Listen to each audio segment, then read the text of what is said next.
मुठभेड़ ना पूछे जाती। सुल्तानपुर डकैती के मामले का जिक्र कर रहे हैं आरोपी अनुज प्रताप सिंह का एनकाउंटर।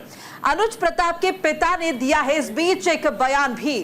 देखिए, अब अखिलेश यादव ने भी इच्छा पूरी हुई है, राजनीति का शिकार हो गया मेरा बेटा, ये सरकार है कुछ भी कर सकती है। तो सुल्तानपुर ज्वेलर्स की शॉप में डकैती के मामले में पुलिस ने पहले मंगेश यादव का एनकाउंटर कर मौत के घाट उतार दिया था, तो अब अमेठी के रहने वाले डकैती के आरोपी अनुज प्रताप को पुलिस ने एनकाउंटर में ढेर किया। जिसे लेकर अनुज प्रताप के पिता ने स्टेटमेंट दिया है और अखिलेश यादव पर आरोप लगाते हुए कहा कि अब अखिलेश यादव की इच्छा पूरी हो गई है, मेरा बेटा राजनीति का शिकार हुआ है। अनुज के पिता ने प्रदेश सरकार पर आरोप लगाते हुए कहा कि यह सरकार कुछ भी कर सकती है। सुल्तानपुर डकैती का मामला आपको बता रहे हैं, जिसमें देखिए आरोपी अनुज प्रताप सिंह का एनकाउंटर हुआ है। अनुज प्रताप के पिता ने स्टेटमेंट दिया और कहा कि अखिलेश यादव की इच्छा पूरी हो गई, क्योंकि इससे पहले उनका कहना था कि जो उत्तर प्रदेश पुलिस है वो जाति के आधार पर एनकाउंटर कर रही है, और अब जबकि मेरा बेटा मारा गया है तो कहीं ना कहीं अखिलेश यादव की इच्छा पूरी हो गई है। प्रदेश सरकार पर भी निशाना साधा और कहा कि सरकार कुछ भी कर सकती है, मेरा बेटा राजनीति की भेंट चढ़ गया। देखिए, आपको याद होगा सुल्तानपुर में ज्वेलर की दुकान पर डकैती हुई थी। 14 बदमाशों ने इस वारदात को सरेआम अंजाम दिया था और देखिए इसी को लेकर पूरा मामला गर्मा गया।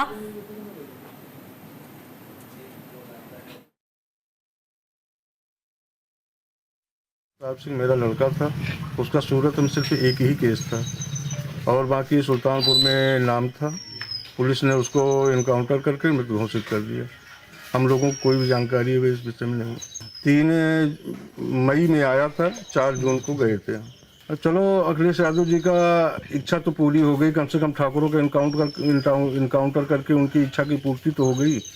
ठाकुर का भी इनकाउंटर हो गया। जिसके पास 35-40 केस हैं उनका इनकाउंटर नहीं हो रहा, जिसके पास 1-2 केस हैं उनका इनकाउंटर किया जा रहा है। अनुज प्रताप सिंह मेरा लड़का था, उसका सूरत में सिर्फ एक ही केस था और बाकी सुल्तानपुर में नाम था।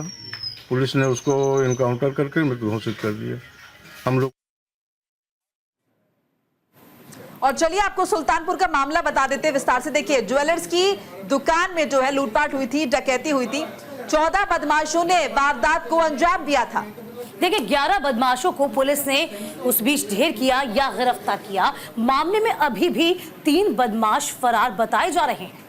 यूपी एसटीएफ ने मंगेश यादव का एनकाउंटर किया था। इस पूरे मामले में मंगेश यादव पर अखिलेश यादव ने सवाल उठाए थे मंगेश यादव के एनकाउंटर पर, और कहा था अखिलेश यादव ने कि एसटीएफ को ठाकुरों की फोर्स उन्होंने इस वक्त बताया था और कहीं ना कहीं सवाल उठाए थे। कहा था कि जाति के आधार पर यह एनकाउंटर जो है वो हो रहे हैं। देखिए, अब अनुज प्रताप सिंह एनकाउंटर में ढेर हो गया है। इधर अनुज का जो पिता है उन्होंने कहा है कि अब तो अखिलेश यादव की इच्छा पूरी हो गई होगी, क्योंकि अखिलेश यादव ने ही विपक्ष होने के नाते कहा था कि जाति के आधार पर ही एनकाउंटर किया जाता है क्या। अब देखिए, बड़ी खबर है, बड़ी जानकारी, चूंकि आपको याद होगा कि सुल्तानपुर का जब ये डकैती का मामला सामने आया था तो किस तरीके से राजनीति गरमाई थी, इसे सभी देखा। हालांकि पुलिस ने लगातार तत्परता दिखाते हुए एक एक करके तमाम आरोपियों को धराशायी किया है, मुठभेड़ में मार गिराया है।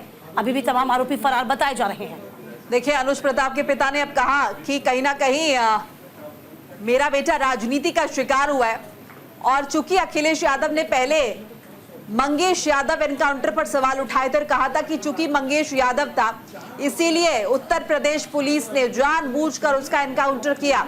और ऐसे में जब आरोपी अनुज प्रताप सिंह का एनकाउंटर हुआ है तो पिता का यह कहना है कि एनकाउंटर इसीलिए किया गया है ताकि जाति को लेकर सवाल ना उठे, मेरा बेटा राजनीति की भेंट चढ़ गया है। ये तमाम बातें जो है वो कहते हुए दिखाई दी।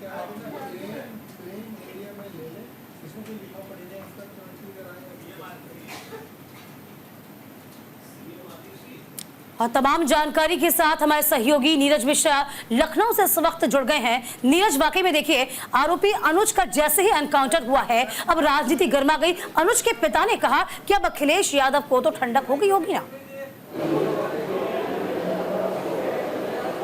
जी बिल्कुल, देखिए 28 अगस्त का जब सुल्तानपुर में डकैती पड़ी तो उस डकैती में 14 बदमाश शामिल थे और तमाम बदमाशों को पकड़ लिया गया। इसके अलावा 3 सितंबर को एक इनकाउंटर हुआ, उस व्यक्ति का नाम था मंगेश यादव और मंगेश यादव के इनकाउंटर के बाद ही तमाम तरह की राजनीति शुरू हो गई और मुख्य आरोपी विपिन सिंह उसने कोर्ट में सरेंडर कर दिया था।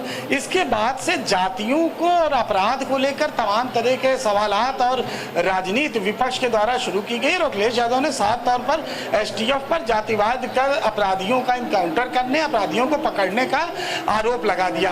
अब अनुज प्रताप सिंह जो कि इस डकैती में शामिल था, विपिन सिंह का साथी है, इसके पहले पूर्व में भी तमाम डकैतियों में शामिल था, उसका आज उन्नाव के अचलगंज में पुलिस ने और एसटीएफ ने इनकाउंटर में उसको मार गिराया। उसके ऊपर भी 1 लाख रुपए का इनाम था। तमाम आपराधिक मामले उस पर पहले से दर्ज थे, लेकिन अब चूंकि सुल्तानपुर डकैती की घटना आपराधिक घटना के बाद अब इसने राजनीति रंग ले लिया।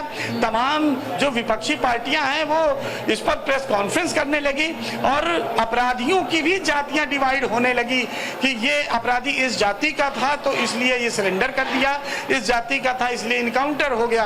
तो आज जिस तरह से अनुज सिंह का इनकाउंटर हुआ, हालांकि ये मुठभेड़ है और एसटीएफ ने इस बात को कहा भी है कि आमने सामने मुठभेड़ हुई जिसमें आत्मरक्षा में पुलिस ने गोली चलाई जिसमें 1 लाख का इनामी मारा गया। अपराधियों की कोई जाति नहीं होती, अपराधियों का कोई धर्म नहीं होता, अपराधियों की एक ही अपराधी के पिता का अगर बयान आए तो जाहिर तौर पर भावनाओं के में बहकर आ गया, लेकिन अगर अगर हम देखें राजनीतिक पार्टियों की तरफ से या फिर जनता के प्रतिनिधि अगर इस तरह की बयानबाजी करेंगे कि पुलिस जाति देखकर एनकाउंटर कर रही है तो कहीं ना कहीं इस पर सवाल निश्चित तौर पर उठने जो है लाजमी हो जाते हैं। और अखिलेश यादव जो कि सांसद है कन्नौज से और उसके बाद वो इस तरह का स्टेटमेंट देते हैं, कहीं ना कहीं पुलिस का मोराल डाउन करने के अलावा तमाम तरह के सवाल कानून व्यवस्था को लेकर भी उठ रहे हैं।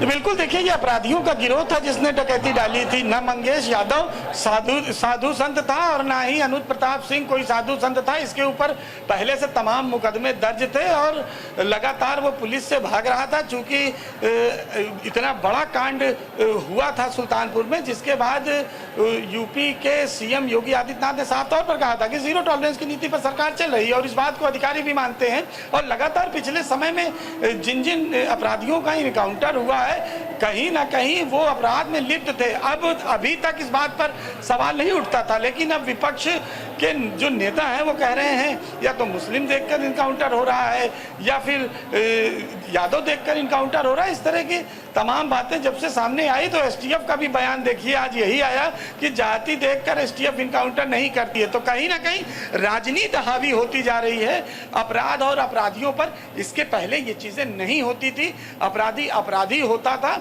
वो किसी भी जाति, चूंकि अपराधी का सिर्फ एक ही धर्म होता है, अपराध करना, अपराध से पैसे कमाना और उस पैसे का उपयोग अपने बाहुबल को बढ़ाने के लिए करना। न मंगेश यादव कोई साधु था और न ही अनुज प्रताप सिंह कोई साधु था, लेकिन अपराधी था और अपराधियों का अंत भी इसी तरह होता है। यही बात जो है ना नीरज, पहले ही सीएम कह चुके हैं इनकाउंटर हो चुका। बिल्कुल, अपराधियों का कोई धर्म नहीं होता।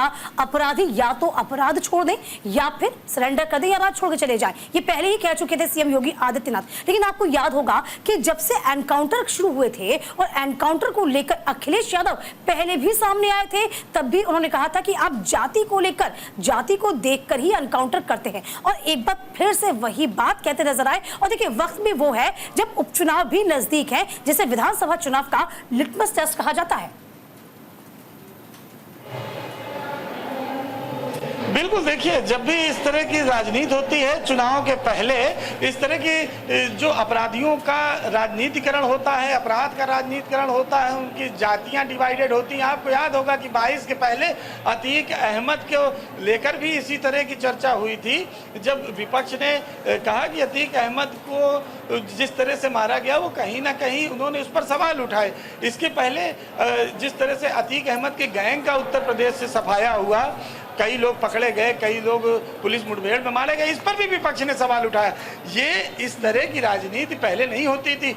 जब मायावती का कार्यकाल आप देखिए, उस समय तमाम डकैतों का इनकाउंटर हुआ। ददुआ, ठोकिया, घनश्याम केवट, तमाम डकैत मारे गए। क्या किसी ने उनकी जातियां पूछी थी कि ये किस जाति के हैं, वो भी पीडीए से ही ताल्लुक रखते थे, लेकिन तब कोई इस तरह का सवाल नहीं उठाता था, अपराधी अपराधी की तरह देखा जाता था। लेकिन धीरे धीरे समय बदलता गया, सोशल मीडिया का ज़माना आता गया और फिर अब विपक्ष ने अपना पीडीए बना लिया है, तो वो एक एक चीज़ों को देखता है कि हमारे पीडीए से जुड़े हुए कितने अपराधियों का इनकाउंटर हुआ, हमारे पीडीए से जुड़े हुए कितने। तो नीरज क्या ये माने कि जब अखिलेश यादव की सरकार कभी आएगी सत्ता में तो वो भी उनके कार्यकाल के दौरान भी जो है जातियां देकर एनकाउंटर होंगे, या फिर अतीत में ऐसा हुआ है कभी?